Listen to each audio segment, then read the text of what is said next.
Welcome to Phrasal Verb Practice. This is the place to learn real English, one phrasal verb at a time. My name is Marissa, and I'll walk you through this learning journey. Hello, everybody.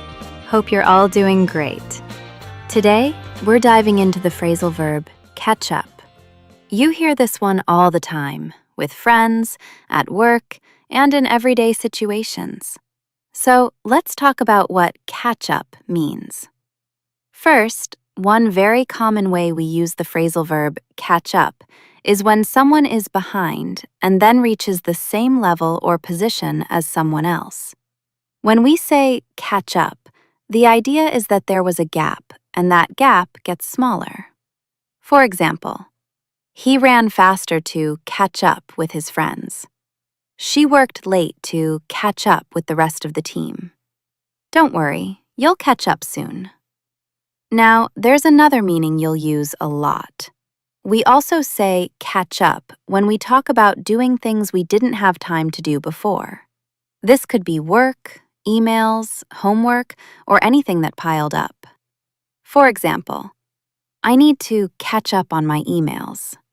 She stayed home to catch up on homework.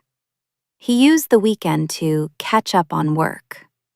There's one more very common use of catch up, and this one is more social. We use catch up when we meet someone after some time and talk about our lives and news. For example, let's meet for coffee and catch up. We talked for hours and caught up. I called her to catch up after months. Now, here's the key idea behind all of these meanings. When we say catch up, we're always talking about closing a gap. It can be a gap in time, work, information, or distance between people. Before we move on, let's connect this to other languages in a simple way. In Spanish, catch up is like ponerse al día or alcanzar. In French, it's rattraper or se mettre à jour. In Portuguese, alcançar or colocar em dia. In Italian, recuperare or mettersi in pari. In German, aufholen. In Japanese, oitsuku or talking about recent news. And in Chinese, ganshang or shuju. So, when do people usually use the phrasal verb catch up? People use catch up when they feel behind and want to reach the same level. They use it when they need to finish delayed tasks. They also use it when they meet someone after a long time and talk. Basically, anytime there's a gap, catch up fits. Let's look at a few examples to bring it all together. I stayed late to catch up on my work. This is about unfinished tasks. Let's call tonight and catch up. That's the social meaning. She walked faster to catch up with them. That's about distance. He's trying to catch up after missing a week. That's being behind. I spent Sunday catching up on emails. Again, delayed work. Now, let's talk briefly about how catch up works in a sentence. The phrasal verb catch up is inseparable in its common uses. We don't split it. You'll often hear two main structures. One is catch up with plus a person. For example, she caught up with her coworkers. The other is catch up on plus a task or topic. For example, I need to catch up on my emails. With pronouns, nothing changes. Catch up with them. Catch up on it. Now it's time to practice. First, you'll listen to a short text from everyday life. After that, you'll hear another text in a professional or office context. Are you ready? Let's start. I woke up on Sunday feeling a little behind on everything. The week had been busy, and I hadn't really had time to slow down. While making coffee, I looked at my phone and realized I needed to catch up on a few messages I had ignored. I replied to my mom first, then to a friend I hadn't talked to in a while. Later that morning, I met my cousin for brunch. We hadn't seen each other in months, so we decided it was the perfect time to catch up.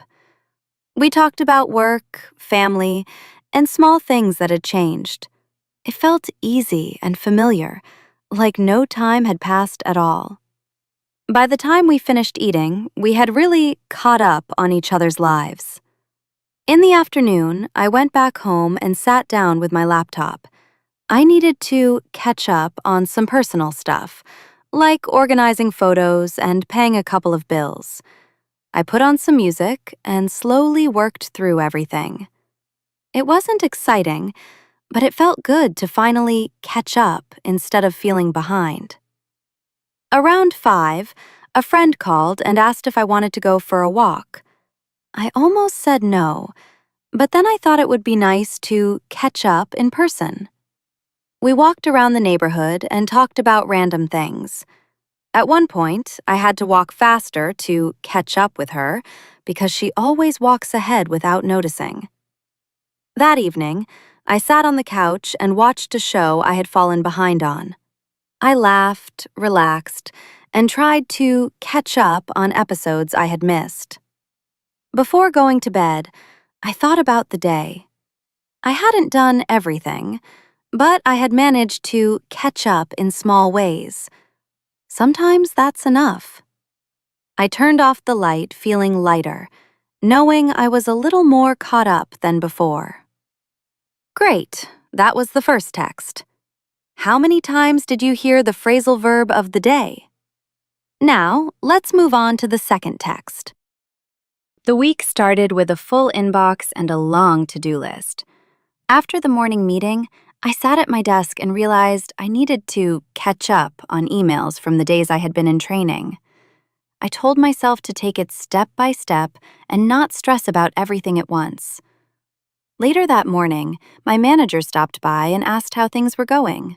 I explained that I was still trying to catch up with the project timeline after being out for a few days. She nodded and said it was fine, and that the team would help me catch up if I needed anything. Before lunch, I joined a short call with a coworker who had covered for me. He walked me through what I had missed so I could catch up with the project without feeling lost. We talked through the key points, and by the end of the call, I felt much more caught up on the main tasks. In the afternoon, I blocked some quiet time on my calendar to catch up on tasks that had been waiting. I reviewed documents, replied to messages, and slowly worked through my list. It felt good to make progress and finally catch up instead of always reacting. Later, another teammate messaged me and suggested a quick coffee break so we could catch up and talk things through informally. We chatted about work and a few personal updates, then went back to our desks feeling more connected. As the day went on, a few new requests came in, but I didn't panic. I adjusted my priorities and focused on what would help me catch up with the changes. Before leaving, I reviewed everything one last time and made a plan to catch up on documentation the next morning. By the end of the day, I wasn't completely finished, but I was in a much better place. Sometimes at work, the goal isn't to do everything at once. It's just to catch up enough to move forward with confidence. Great, that was the second text, and that's all for today. Thank you so much for following this channel, and we'll see you next time. Bye-bye!